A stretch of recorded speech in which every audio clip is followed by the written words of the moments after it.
Welcome to Omni View, episode 122. It's July 24th, 2026, and as always, we're covering what happened from every angle. Today's stories from around the world, multiple viewpoints, your call. New U.S. tariffs of 10 to 12.5% on imports from 60 countries will raise costs for many goods and affect trade worldwide. The United States has imposed tariffs ranging from 10 to 12.5% on imports from 60 countries. The measure targets products linked to forced labor. Officials describe the action as a response to concerns over supply chains. The BBC reported the tariffs as a direct step to curb imports tied to forced labor, emphasizing enforcement at ports of entry. Reuters coverage placed the move within broader U.S. efforts to reshape trade relationships, noting the wide geographic reach across partners. Both accounts describe the same tariff rates and the forced labor rationale, yet differ in emphasis on enforcement mechanics versus diplomatic signaling. One position holds that the tariffs create a practical incentive for companies to audit and shift away from suppliers using forced labor, because the added cost at the border makes non-compliant goods less competitive and encourages verifiable sourcing changes. The counterposition maintains that broad tariffs raise input costs across entire sectors, disproportionately affecting smaller importers and consumers who have limited ability to verify distant supply chains, and that targeted enforcement at specific firms would achieve the labor goal with less widespread price pressure. Supporters of the first view note that companies already face legal risks under existing forced labor bans, so the tariffs simply add an economic layer that speeds compliance. Those concerned about broad effects point out that many small importers lack the resources to trace every supplier link, leaving them exposed to sudden cost spikes they cannot easily pass along. Both sides acknowledge that the policy's reach across 60 countries means its full impact on prices and sourcing will take months to measure. What happens next? The first shipments subject to the new rates are already arriving at ports, and customs and border protection data will show how quickly importers adjust their supply lines. Shifting now to a developing story in Iraq, an Associated Press journalist heard at least 7 explosions and saw smoke near a U.S. base in Erbil. The cause remains under investigation. No immediate casualties or damage assessments were released. AP accounts focused on the immediate sensory details and the base's location in northern Iraq. Regional monitoring from the same outlet linked the incident to wider tensions involving Iran and U.S. operations in the area. The reporting treats the event as a discrete security incident whose origin is still unclear. The Associated Press notes that residents nearby reported the sounds but received no official explanation at the time. Background coverage from the outlet also references ongoing regional alerts tied to separate U.S. military activity. What happens next? Investigators are expected to release more details once the source of the explosions is identified, and local authorities have urged calm while checks continue. Meanwhile, in Germany, Chancellor Friedrich Merz has reassigned several senior government roles.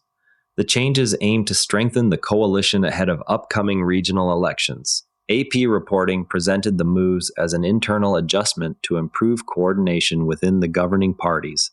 Coverage noted that the reshuffle occurs at a moment when state-level voting could influence national policy direction.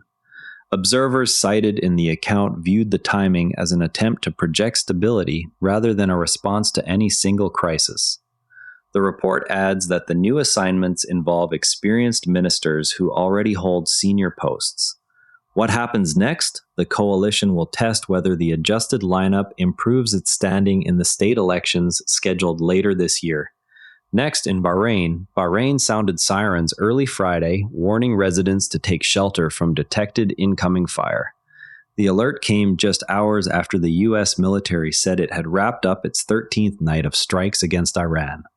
AP reporting tied the sirens directly to the timing of the U.S. strikes and the broader pattern of regional alerts. The account stressed that residents were instructed to seek shelter immediately upon the warning. The same outlet noted that sirens have sounded several times in recent days under similar circumstances. What happens next? Officials will monitor whether additional alerts follow as the regional situation develops. Now, some progress worth knowing about. French emergency services moved hundreds of people from the Cap Ferret Peninsula by boat within hours of the wildfire threat escalating. Officials coordinated transport and temporary shelter arrangements while containment efforts continued. Local authorities tracked wind shifts in real time and activated pre-planned maritime routes. The operation succeeded in clearing the area without reported injuries during the movement itself. One ongoing complication is that active fire lines remain close enough that residents cannot yet return. BBC coverage highlighted the speed of the boat-based evacuation and the absence of injuries during transit. What happens next? Containment teams will continue working while residents remain in temporary shelters until officials declare the area safe. Here's the thing that changes how you see this whole debate. Most coverage of new tariffs assumes the exporting country pays the bill, yet the mechanism works differently. When goods arrive at a U.S. port, the American importer pays the tariff directly to Customs and Border Protection before the shipment clears. That added cost then enters the importer's pricing calculation and is typically passed along in whole or in part to wholesalers, retailers, and finally households. Historical episodes, such as the 2018 to 2019 tariffs on steel and washing machines, showed measurable price increases for those specific products inside the United States, even though the tariffs were formally levied on foreign shipments. Knowing this flow clarifies why broad tariff lists tend to appear in domestic inflation data rather than in the budgets of foreign governments. When you next hear claims that the other country will pay, check whether the reporting follows the cost through to U.S. import records or consumer price indexes. Importers often absorb part of the tariff in the short term to protect market share, but sustained pressure usually leads to higher shelf prices within months. The exact pass-through rate varies by product category and competition level, which is why some sectors see sharper jumps than others.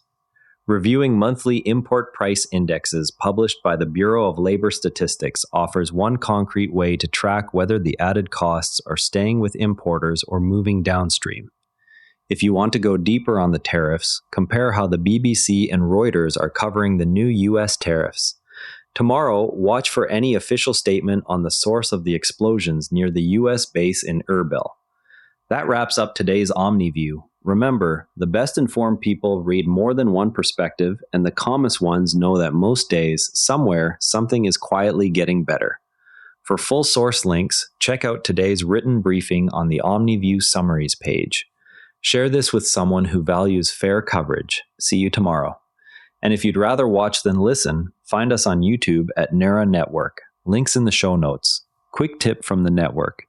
Try modern investing techniques next. Modern strategies for Canadian and U.S. investors. Every Nara Network show is free at naranetwork.com. And on the website, every episode's visuals live in our free image gallery at naranetwork.com/gallery. Royalty free under Creative Commons. Download with attribution. This episode used AI voice synthesis of my voice. Editorial selection and analysis are my own.